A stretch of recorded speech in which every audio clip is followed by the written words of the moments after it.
สวัสดีครับท่านผู้ชมมาเล่นในช่องปูนเกมเมอร์วันนี้ผมมาเล่นเกมฟรีไฟครับช่องปูนเกมเมอร์ที่สำคัญอย่าลืมกดไลค์กดแชร์กด Subscribe ให้ผมด้วยนะครับที่สำคัญอย่าลืมกดกระดิ่งวันนี้ผมมาเล่นโหมดหัวโตให้ท่านผู้ชมดู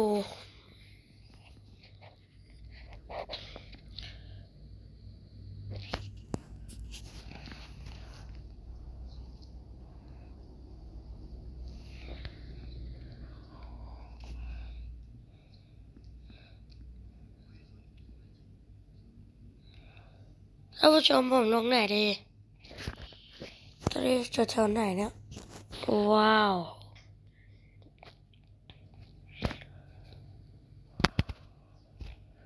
อันนี้มันโดดแล้วมันถ้ายิงคนได้มันจะเป็นหัวโตนะครับเขาถึงชื่อว่าโหมดหัวโตผมบอกเลยผมได้ MP40 แน่นอนดูเลยเนี่ย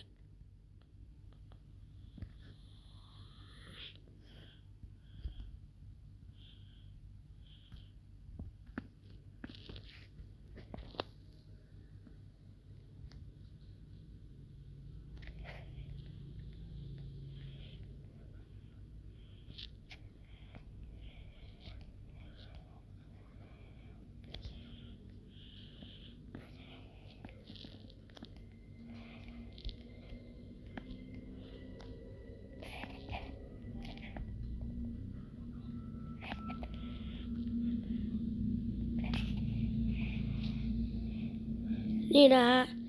ยิงแล้วมันจะเป็นโหมดหัวโตหัวมันก็จะโตแบบนี้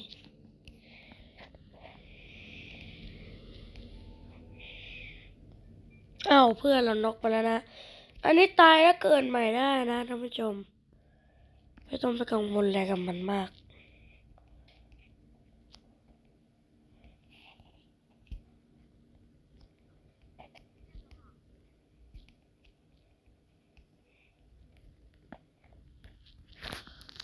โอ้ my god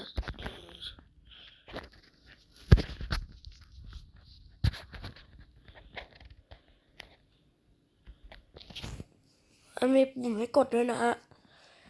ตายดีกว่าเดี๋ยวจะรอให้เพื่อนประชุมแต่ว่าผมเลือกตายดีกว่า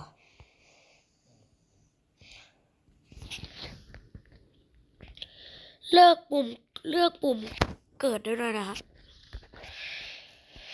อันนี้จากที่ผมเดาแล้วได้สกานะ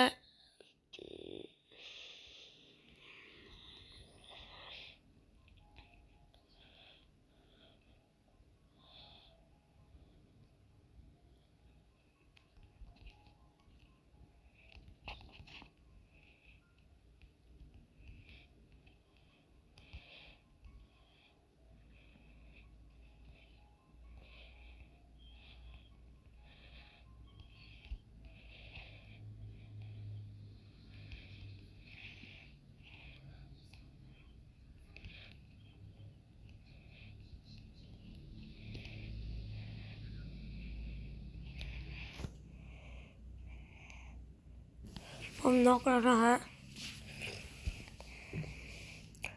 ผมเลือกเกิดที่เดิมเพราะโพซิชันที่ผมเล่นอยู่เนี่ยเจ๋งมากบอกเลยท่านผู้ชมดูดิมีคนล้มโคตรเยอะ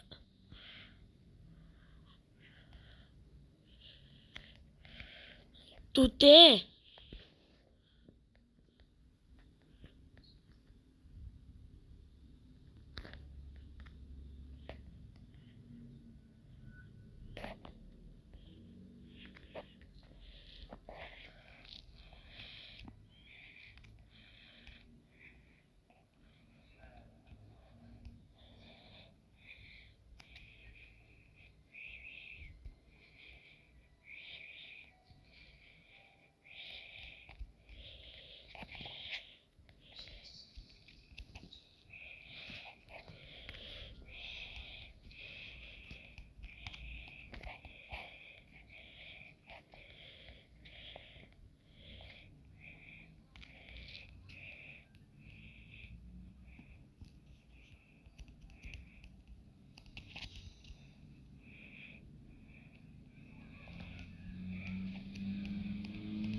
โดนอีกแล้วท่านผู้ชมดูดิ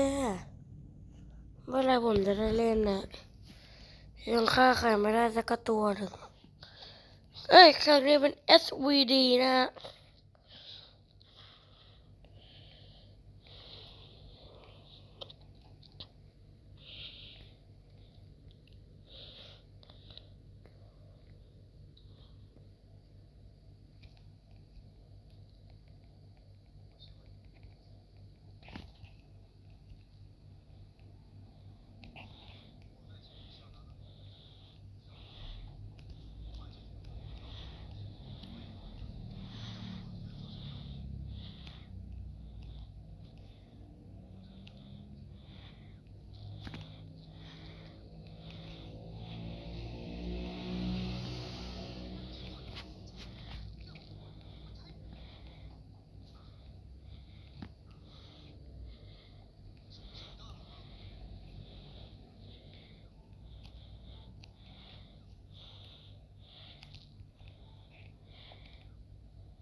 คลิปนี้ไม่ได้พูดเยอะนะครับอาจจะลงดึกหน่อยคลิปนี้ขอโทษที่ผมลงคลิปช้าด้วยท่านผู้ชมเพราะว่าเดี๋ยวผมบอกท่านผู้ชมเลยดีกว่าว่าผมจะลงวันไหนบ้างเสาร์อาทิตย์เนี่ยลงแน่ๆศุกร์เนี่ยมีแน่ๆครับ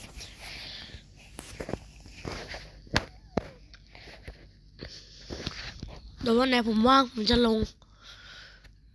อยากดูคลิปอะไรเม้นมาบอกได้นะครับอย่าลืมกดไลค์กดแชร์กด Subscribe